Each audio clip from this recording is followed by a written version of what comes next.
मेघालय के पास पहाड़ों और घने जंगलों से घिरे एक छोटे से गांव में लगातार बरसात हो रही थी। चारों तरफ हरियाली फैली हुई थी और बारिश की बूंदें इसी खूबसूरत गांव में कुमार और उसका सबसे अच्छा दोस्त प्रकाश रहते थे।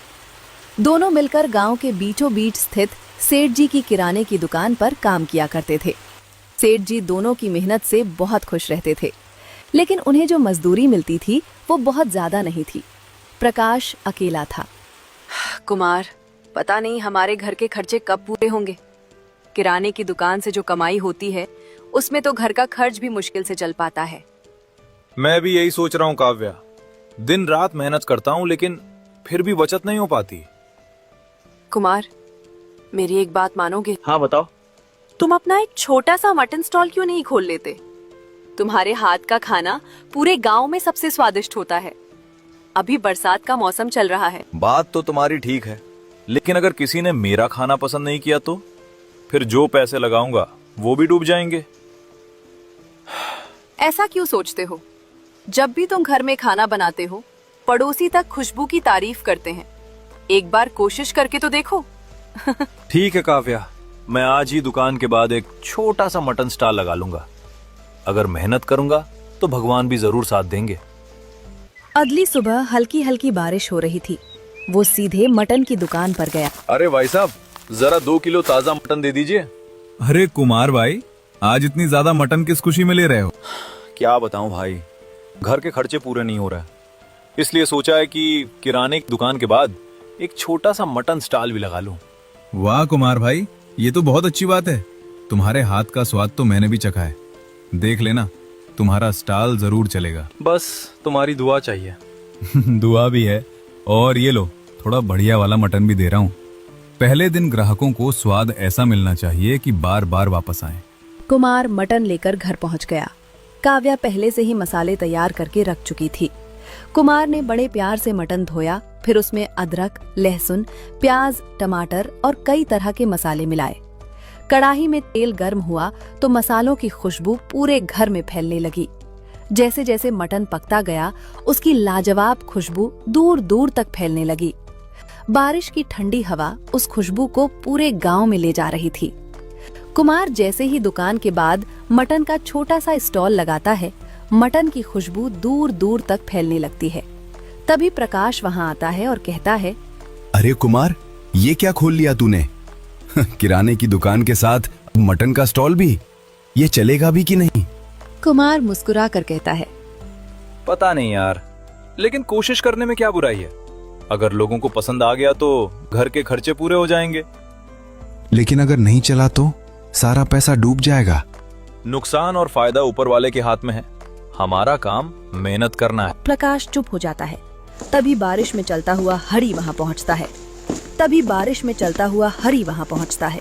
अरे कुमार, ये कैसी जबरदस्त खुशबू आ रही है। लगता है कुछ खास बनाया है। भाई, मटन बनाया है, एक प्लेट खा के बताइए कैसा है।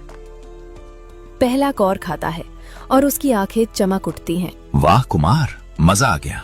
इतना स्वादिष्ट मटन मैंने बहुत दिनों बाद खाया है। एक प्लेट और दे दो। तभी साइकिल से जा रहा गोपाल भी रुक जाता है। जल्दी आ, कुमार का मटन खा, बहुत बढ़िया है। गोपाल भी एक प्लेट लेता है। जैसे ही वो पहला निवाला खाता है, खुश होकर कहता है, अरे वाह कुमार, कमाल कर दिया। मसाले भी बढ़िया हैं और स्वाद भी जबरदस्त है। धीरे धीरे कुछ और लोग वहां आ जाते हैं। सभी लोग कुमार की तारीफ करने लगते हैं, लेकिन एक तरफ खड़ा प्रकाश मन ही मन जलने लगता है। अगली सुबह प्रकाश दुकान पर नहीं जाता और सीधा सेठ जी के पास चला जाता है। सेठ जी, आपने देखा होगा कि कुमार आपकी दुकान के बाहर मटन का स्टॉल लगाकर खूब कमाई कर रहा है।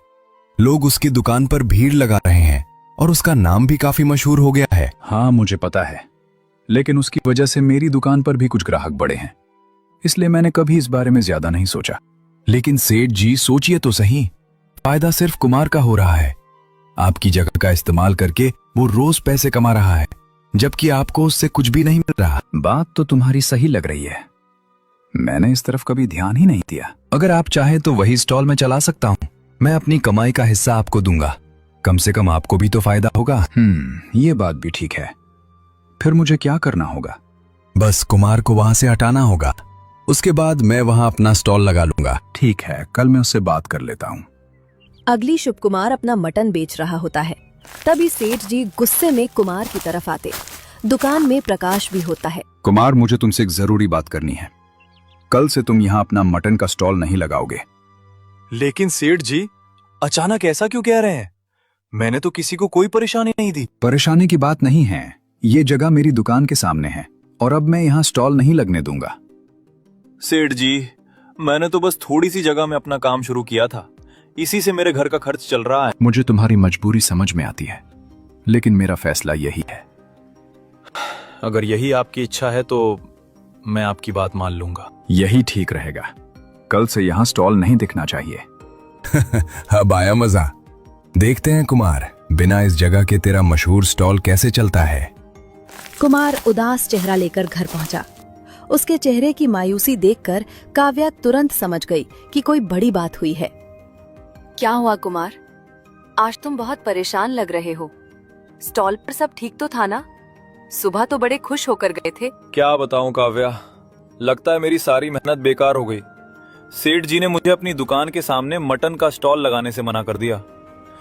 उन्होंने साफ कह दिया कि अब मैं वहां अपना स्टॉल नहीं लगा सकता। इतनी मुश्किल से काम चलना शुरू हुआ था और अब फिर से सब खत्म हो गया।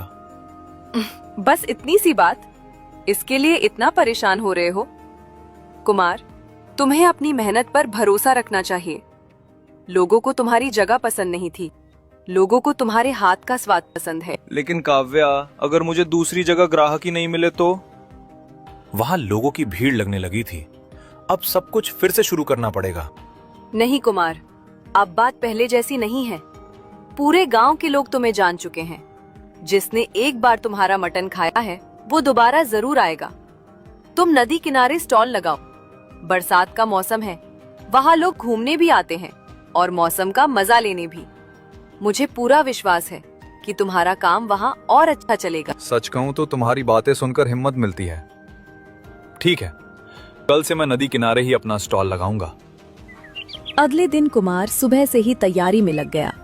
उसने अपना छोटा सा स्टॉल नदी के किनारे लगा दिया। ठंडी हवाएं चल रही थी, नदी का पानी बह रहा था और हल्की हल्की बारिश भी हो रही थी। कुछ ही देर में मटन की खुशबू चारों तरफ फैलने लगी। तभी गांव के दो लोग, ब्रिजेश और दामोदर, अरे कुमार, तुम यहाँ? हमने तो सोचा था कि आज स्टॉल नहीं लगा होगा। वहाँ वाली जगह छोड़कर नदी किनारे कैसे आ गए? क्या बताऊं भाई, सेठ जी ने वहां से स्टॉल हटवा दिया, इसलिए मजबूरी में यहाँ आना पड़ा। अरे छोड़ो इन बातों को। जहां तुम्हारा मटन होगा हम वहीं पहुंच जाएंगे। जगह बदलने से स्वाद थोड़ी बदल जाता है। बिल्कुल सही कहा। चलो अब जल्दी से हमारे लिए 2 प्लेट मटन लगा दो। सुबह से खुशबू सूंघ कर ही भूख लग गई है। अभी लीजिए भाई, आज भी वही पुराना स्वाद मिलेगा। कुमार ने गर्मा गर्म मटन परोसकर दोनों को दे दिया। दोनों ने पहला निवाला खाया और तुरंत मुस्कुरा उठे। वाह कुमार, मजा आ गया। सच बताऊं, बरसात के मौसम में तुम्हारा मटन खाने का अलग ही आनंद है। बिल्कुल, ऊपर से नदी का किनारा, ठंडी हवा और गर्मा गर्म मटन, इससे बढ़िया क्या हो सकता है। मुझे तो लगता है यह तुम्हारा स्टॉल पहले वाली जगह से भी ज्यादा चलेगा। प्यार क्यों नहीं रहेगा। पूरे गांव में तुम्हारे मटन की चर्चा हो रही है।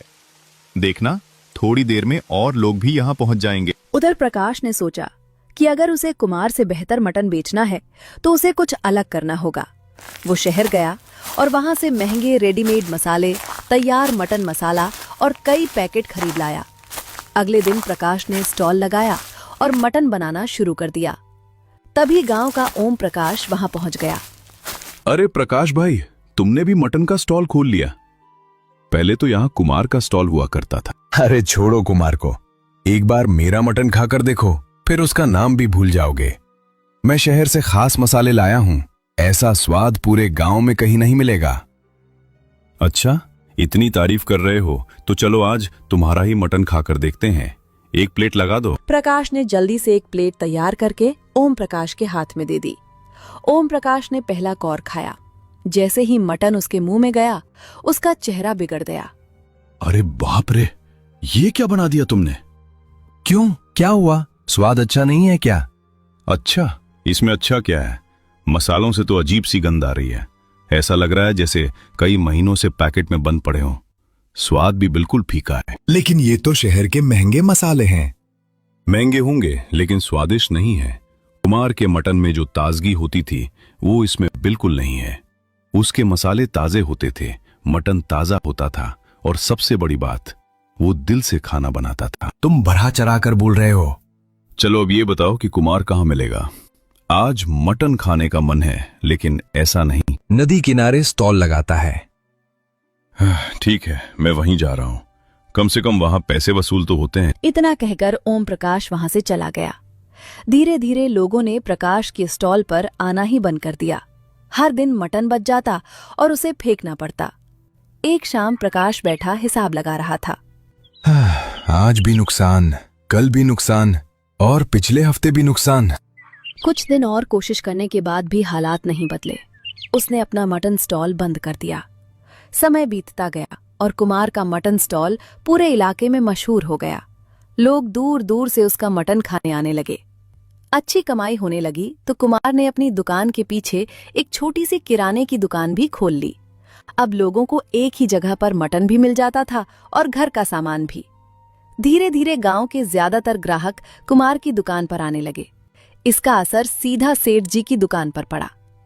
एक दिन सेठ जी गुस्से में प्रकाश के पास पहुंचे। प्रकाश, आज मैं तुझसे एक बात पूछना चाहता हूँ। जब तूने मुझे कुमार को हटाने की सलाह दी थी, तब क्या तूने एक बार भी नहीं सोचा था कि इसका नुकसान मुझे भी हो सकता है? सेठ जी, मैंने तो बस सोचा था कि अगर मैं वहां स्टॉल लगाऊंगा तो हम दोनों को फायदा होगा। मुझे क्या पता था कि बात इतनी बिगड़ जाएगी। फायदा? फायदा तो दूर की बात है। तूने तो मेरा पूरा कारोबार चौपट करवा दिया। पहले कुमार के मटन की वजह से लोग मेरी दुकान पर भी आते थे। कोई तेल खरीदता था, कोई मसाले, कोई राशन। दुकान अच्छी चल रही थी, लेकिन तेरी बातों में आकर मैंने उसे वहां से हटा दिया। मुझसे गलती हो गई सेठ जी। गलती? ये छोटी मोटी गलती नहीं है। आज हालत यह है कि मेरी दुकान में पूरे दिन में 2-4 ग्राहक भी नहीं आते।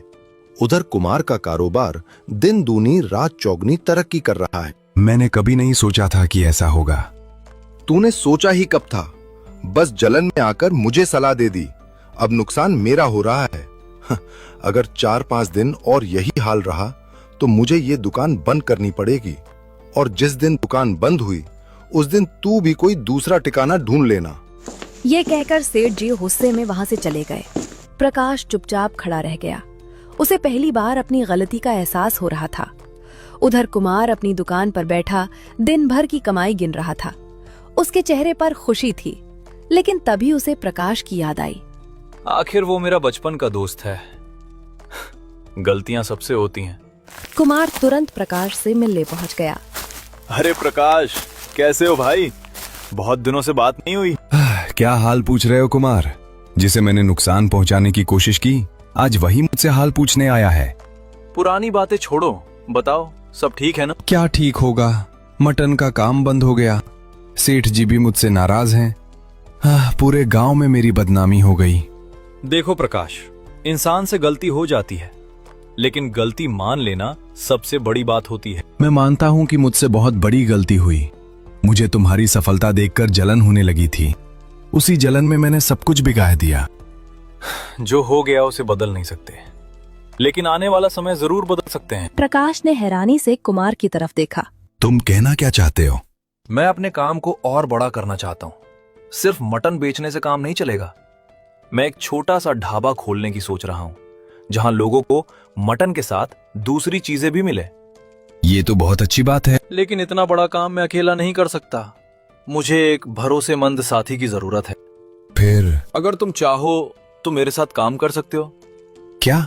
मैं तुम्हारे साथ? हाँ, तुम मेरे दोस्त हो। दोस्ती का मतलब सिर्फ अच्छे समय में साथ देना नहीं होता, मुश्किल समय में भी एक दूसरे का हाथ पकड़ना होता है।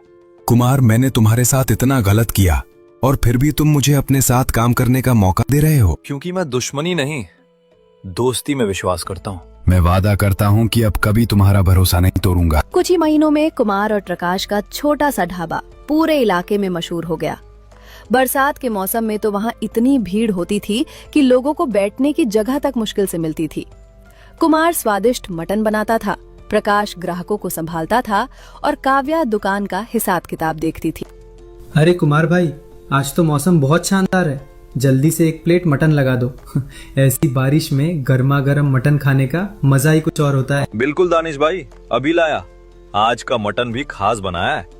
कुछ ही देर में कुमार ने मटन की प्लेट दानिश के सामने रख दी। दानिश ने पहला निवाला खाया और मुस्कुरा उठा। वाह क्या स्वाद है। सच कहूँ तो मैंने कई जगह मटन खाया है, लेकिन तुम्हारे हाथों का स्वाद अलग ही है। मसाले एकदम ताजे, मटन एकदम नरम, और ऊपर से ये बरसात का मौसम, मजा आ गया। इस कहानी से हमें ये सीख मिलती है कि कभी भी किसी से जलना या उसका बुरा नहीं सोचना चाहिए। जो दूसरों को गिराने की कोशिश करता है वो खुद पीछे रह जाता है। मेहनत, ईमानदारी और अच्छे व्यवहार का फल हमेशा अच्छा मिलता है। किसका नसीब कब और कैसे ऊपर वाला बदल दे, ये